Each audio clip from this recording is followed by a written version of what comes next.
What's up, everyone? It's Annabelle with That Good Shit, and today I am here with... Amanda Barise. Oh my gosh, Amanda! How are you doing today? Good. Thank you for having me. Thank you so much for coming on That Good Shit, sitting down for a little interview. We have so much to talk about, and I just want to start with saying, like, watching your journey, even just over the past few months with American Idol, has been so beautiful.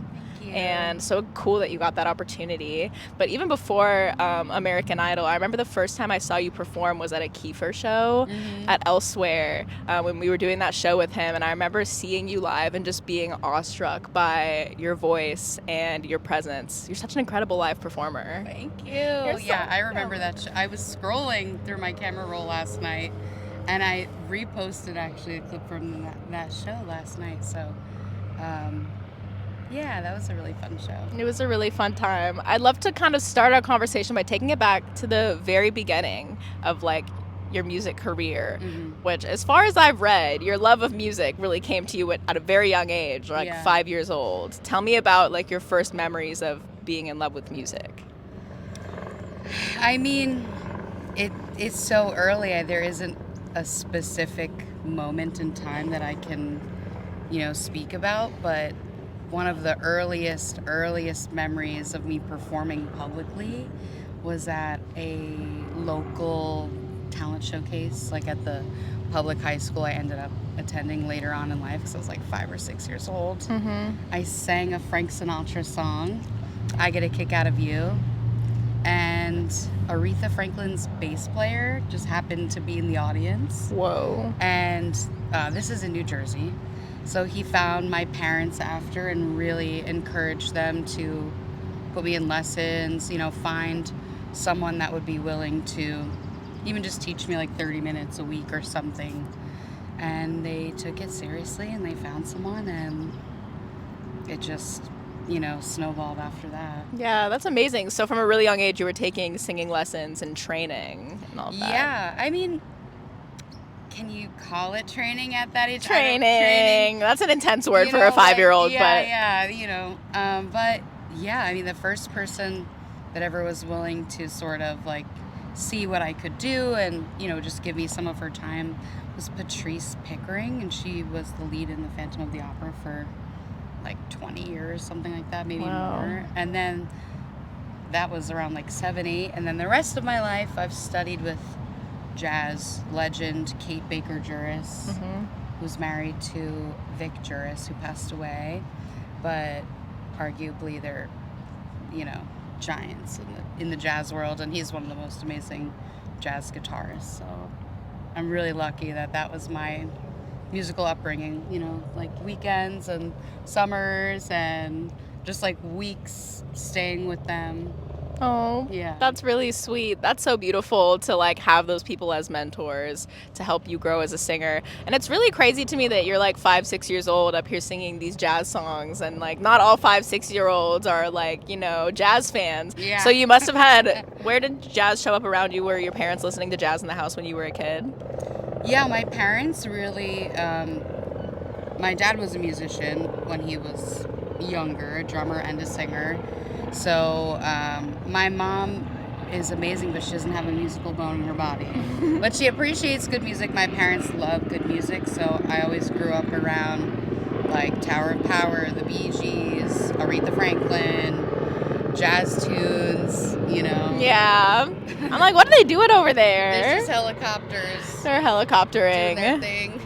Yeah. But yeah, so always exposed to really good music in the house. Yeah, when you started to get older and you started to kind of listen to music on your own time, do you have any memory of like the first artist or artists who felt like your own favorite music that you discovered on your own?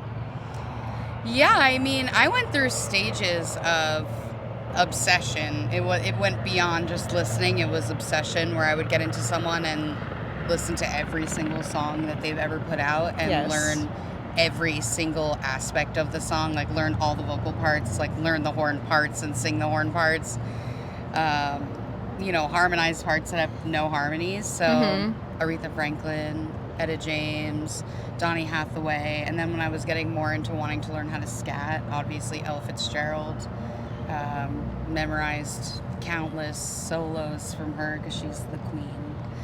I want to make a record of standards, and I've been talking with my mentors recently about doing that with them. Ooh. So I've been diving down like the Etta Jones route and just any powerful female vocalist of that era. I've had my time obsessing over. Yeah, I feel like it's very clear when you perform that you've studied all of these greats and you kind of like walk forward and continue that legacy with what you're doing now. Like, again, your voice is so powerful, and I feel like you've captured like the years and years of history of this music, and you've like put your own spin on it and you're putting it out into the world, and yeah, carrying the legacy forward. It's beautiful to see. Thank you. You're welcome. And as you got older, you ended up going to the New School, and you actually also won an award at the New School, the John and Alice Coltrane Award of Excellence, which is amazing. Yes, I mean, that was a surprise, so thank you, New School. Yeah, I mean, shout out the jazz school at the New School. Shout out. I wouldn't be singing these standards if it wasn't for you. False, but, love. We love the New School. Was there a favorite class you took while your time at the New School? There was an ensemble that I had that Cecil Bridgewater was the teacher for, the professor for. Yeah. Like, you have to find someone to back the ensemble. So I loved working with him. I just thought he was such an incredible musician, obviously, but Cecil's energy was just so good. Obviously, legend, so yeah, iconic. And I loved the gospel choir because a couple times Cyrus Chestnut came in, so that was really cool. That's amazing. Yeah. Incredible. And do you keep in touch with a lot of your like fellow students and peers from when you were at the New School? No. That's okay. I mean, like, Just a lot of people don't. My man. Hey. Met my man at the New School. Shout out to Love in the New School. Yes. That's so sweet. And yeah, now moving forward, we've gotten to a place where you are on American Idol. I look on my phone one day and I see, oh, that dog is going after the geese. He said, you will not fuck with me. But yeah, I remember like looking at my phone and seeing you post about like being on American Idol, and I was like, holy shit. Like, I watched American Idol a lot growing up, and I kind of fell off in the past couple years, but then like getting back and watching you on that has been like really cool. I'd love to hear just about how you came to be on American Idol. Like, how did it start? Like, what made you want to go for it? Well, I was casted by a lovely guy named Kyle Koo. He, had spoke to me for years about being on the show. I was actually supposed to be on the previous season, and last minute I backed out. So I'm happy I did it for season 23. But, you can no longer be on American Idol after 28. I auditioned when I was 26. I just had a birthday, so I'm now 27. Happy birthday. Thank you. And, why not? I have a lot of music that I'm putting out, and why not get some new eyes, some new ears, and just have a little reality television experience. A little reality right? TV moment. How do you feel like, how do I want to ask this question? Going into it, I'm sure you had certain expectations. What was different between your expectations and the reality of being on American Idol? So there was a lawyer back in the day that I used, an entertainment lawyer. I'm not going to name him, but he's really big in New York City. And maybe I was like 15 or 16 years old. He's like, if you ever want a real career as a musician, stay as far away from these shows as possible. And that really, kept me away from a lot of shows that have been emailing me for many, many years. Mm-hmm. And so I just had like a little bit of a negative expectation going into it, like it was going to be terrible. They're going to be making up incorrect storylines and, secretly recording you. And it just is so far from the truth. I got one-on-one mentorship for an extended period of time from Josh Groban, Jelly Roll, Fantasia, And then also the judges, they give you their feedback on just everything that you're doing. It's like a massive cosign. Yeah. So just really aren't a lot of negatives. And I got to keep a lot of cool clothing. I was going to ask about your outfits on the show because you had so many really beautiful looks. Also, your hairstyles were incredible. Tell me about, did you have like a glam team that you worked with? Yes. So the Idol glam team, they're the best of the best. They do Shark Tank, they do The Voice, they do American Idol, they do a lot of shows. The Masked Singer, Dancing with the Stars, like all that shit. Yeah. So, Dean Banowitz, he always did my hair. And then Gina, she was always doing my makeup. Lori and Grania do the styling. They do all the shows, but they're like the best of the best. Mm-hmm. And most of my looks, you wanna know where they're from? Where? Fashion Nova. Come on, Fashion Nova. Nova Luxe, but like, the plus area of that, and with a lot of customization, of course, from the team. And they just look really expensive and luxurious, but it's like a $200 suit. Yeah, I loved it. It was like a purple suit that you had. Yes. That was such a fun look. I would love to know personally, what was your favorite look from the show? I think the black dress with the gold chains all down the front. Yes, that was gorgeous. I love that dress. I also really love the suit that I wore for the finale. I kept calling it on set like my peacock suit, just because of the colors. And my hair was like a mohawk of buns. So it was just fun and colorful. I like looking like a rainbow threw up on me. Yeah, and you get to keep a lot of that stuff, which All is, of it. yeah, you got to repeat some outfits. Oh, I will. Absolutely. There were so many moments on the show that I saw that really like struck me, but we have to talk about you performing with PJ Morton. How Deep Is Your Love? I love your rendition of that. You sounded so beautiful. What was that like, getting on stage and performing that song with PJ Morton? It was amazing. Obviously an honor. He's the GOAT. We had 11 minutes the day of the show to get it together. Really? 11 minutes of rehearsal. He missed his flight the day before, so not to say anything negative. Love him. It happens. It happens. Sometimes you miss a flight. And sometimes you have 11 minutes, and I think we pulled it together. Obviously, there's an improvisational element. I think that the American Idol viewers are not, they're not familiar with, they like it. They like to know what the song is. They want to, hear it the way it is. But I really hope that I was able to interpret it, in my own way and put my own little mark on it. And not really, I don't know. I would say, I definitely would assume that I would like to think that a point of these shows is to really showcase not just your talent, but your style, and a lot of your style shows through in your choices. And so when you differ from what the original song might be, make it your own. It's just showing your personality and who you are. So I thought it was really exciting to see you do it that way. I feel a lot of people feel the same way. It was really amazing to see you do that. And I have gone back and watched that performance several times just 'cause I love that song. And again, I think your rendition of it is amazing. No, thank you. I mean, yeah, it was definitely a pinch me moment. Yeah. So I just started making Vine videos in New Jersey one day, and Facebook videos, and I moved to New York hoping that it would work out, and it sort of did. And I just keep saying yes to things I maybe 5 years ago would be like, hell no. Yeah.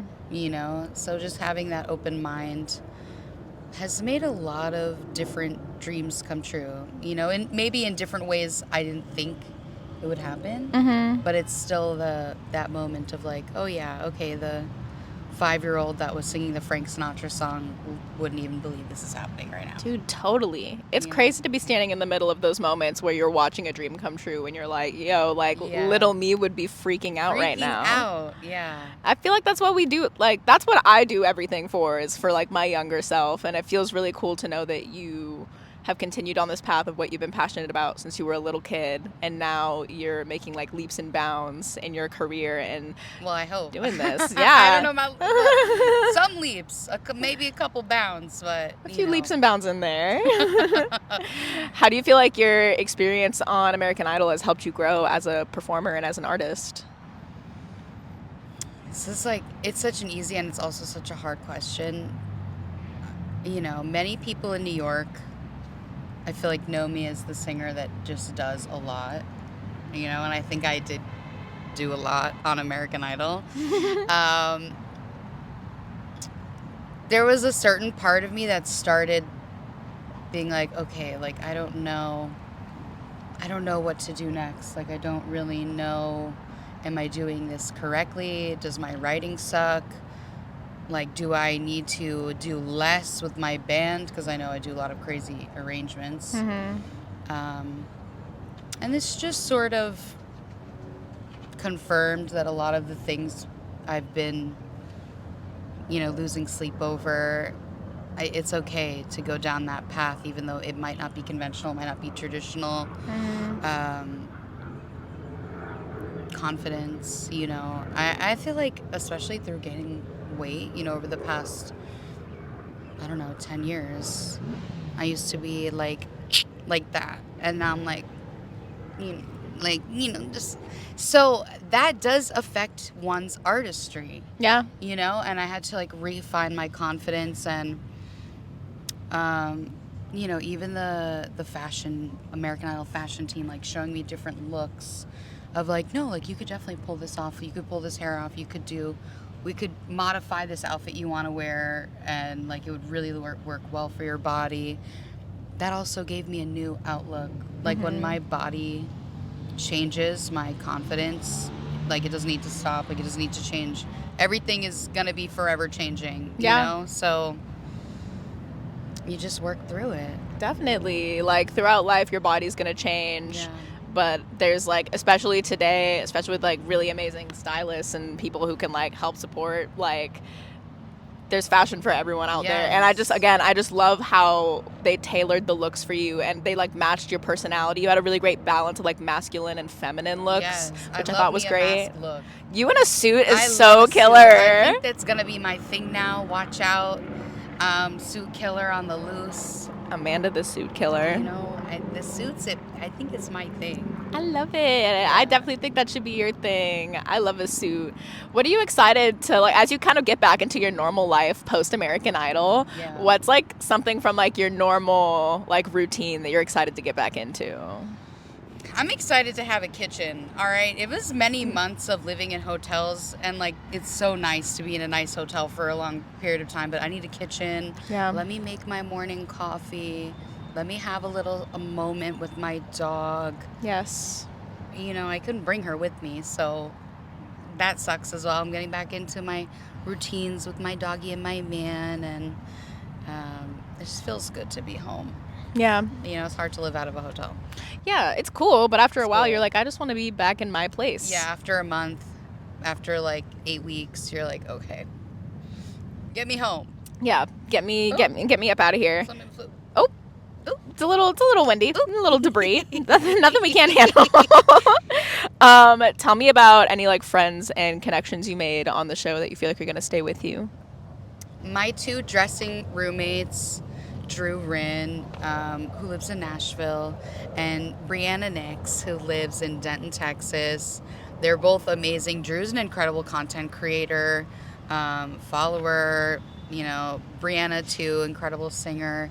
And we really are all so different, but I feel like that's why it worked. Yeah. Because we were like, in a lot of cases, we're kind of opposites, but they became my sisters, and you know, they've been putting out music and it's going crazy already. So I'm just proud to see their journey. Yeah. Oh, that's really beautiful. Part of the, like, I feel like there's a lot of aspects of reality TV that you enjoy watching where you can, like, imagine what's happening behind the scenes and how it translates onto the screen. Yeah. So when you're thinking about, like, the actual, like, production of the show and you getting that, like, being a member of the cast and being able to see that behind the scenes, what's one aspect of, like, American Idol production that fans may not expect?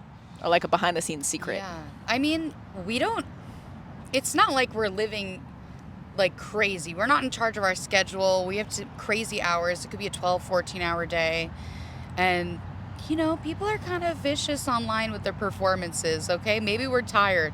Maybe we're sick. Yeah. Maybe I'm on my period. Like, there's so many factors that go into vocal health, especially, there's a time difference we're all getting used to as well. So we rehearse it a million times. After you rehearse a song like the 20th time and it's a 1.5-minute song, it's a 2-minute song. Yeah. Sometimes it's hard to capture that emotion again. Although we capture it, very thankful. Yeah. With peace and love, I'm saying this, but there's so many factors that go into having a good performance and staying in a good mental and physical space, so just be kind when you're watching these and know that we probably had like a 14-hour day for the first 3 days leading up to the episode, because that's how many times we do camera block, stage rehearsal, wardrobe 5 million times so they can match the background to it. There's a lot. Yeah. You don't just show up, roll out of bed and be like, I'm singing my song. Yeah. It's not like that. There's a lot that goes on behind the scenes. Yeah. I can only imagine how stressful that it is. And I think a lot about how, especially when you're filming for such an extended time, you have to show up every day for many days. At some point, you're going to have a bad day and you're not going to want to do that shit. Yep. And it's on camera forever now. It lives on the internet and Reddit is tearing you apart. Yeah. So it's a reality of that shit. And it's like, what kept you going when you had those days when you woke up and you were like, I don't even want to do this? Just getting the R&B, the alternative R&B world, the alternative jazz world, some more coverage. I'm sticking true to the songs that I like, still picking it in the themes of each week, but pushing the boundaries a little bit, in my opinion, of what has been previously done on the show. So, that's the first time that Alicia Keys song, what did I sing again? If I Ain't Got You. I Ain't Got You, yes. But, we brought it to church. I tried to make a new arrangement for each performance. And the one that sent me home, what was that Michael Jackson song? Can't help it. So, I put in like a modulation, but I sang, exactly the chords that I want to the keys man, and he made it, exactly what I was hearing. So, gotta make it my own. Yeah, I really like that perspective of how, I don't know if you exactly feel this way, but it's not all about winning. It's about like impact and what you can do with that opportunity. So I think it's really beautiful that you were so intentional with picking these songs that you deserve to be on this huge platform. Yeah. There are some deep cuts, especially the Michael Jackson one. I don't think people outside of the jazz world listen to that. I know a lot of people in New York City play it at their gigs or whatever it may be, but even American Idol announced that as a deep cut. So I'm like, this is a deep cut. For me, cut? This is on the daily. So I'm just glad more people can be exposed to music maybe they haven't heard before. Yeah, I can only imagine how many people were watching the show and discovered new music from you. I think about like the kids who were watching the show and are going to be put on to some like really incredible music because of your choices.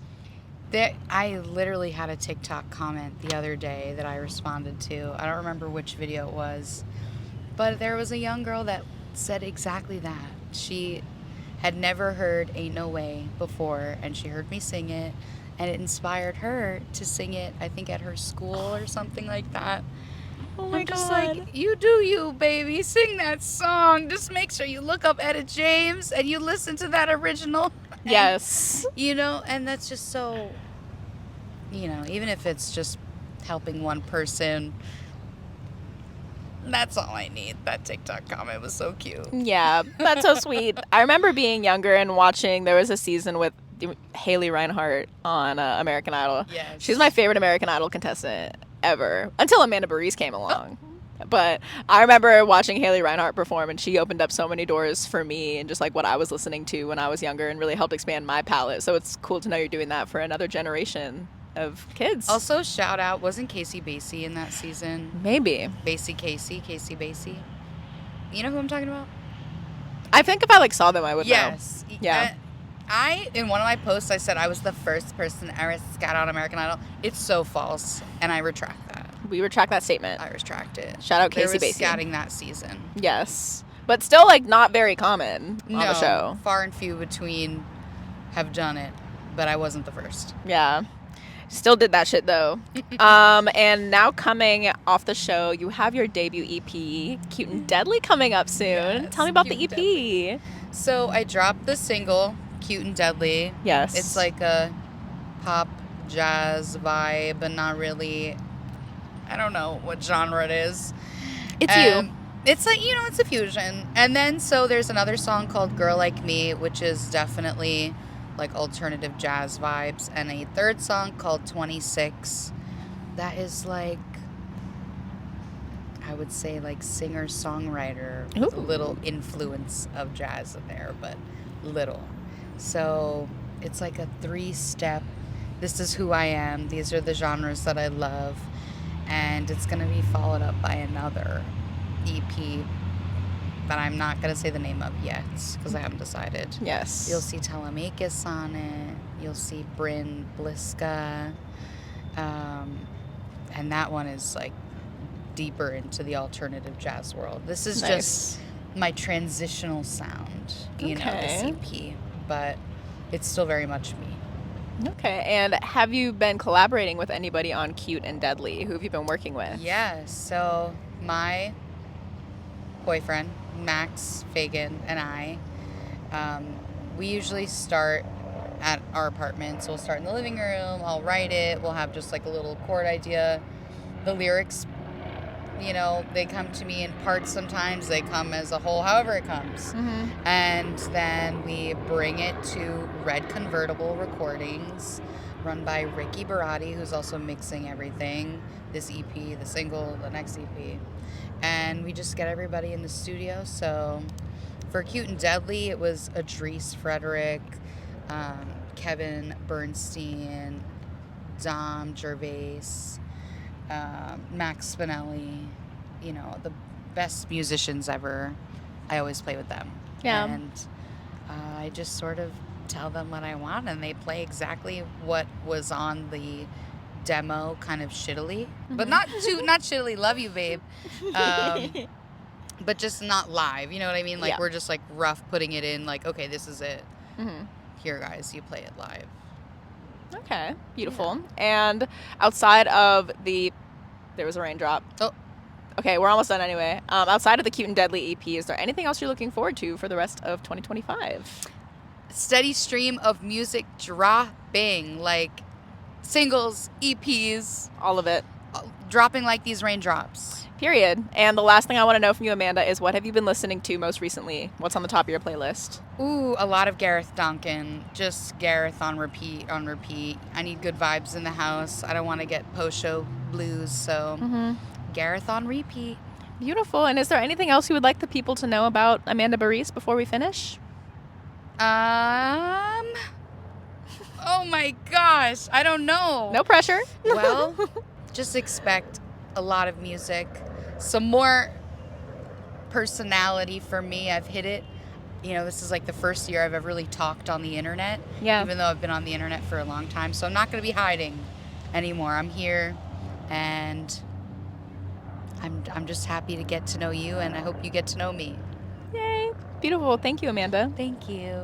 Ooh, perfect.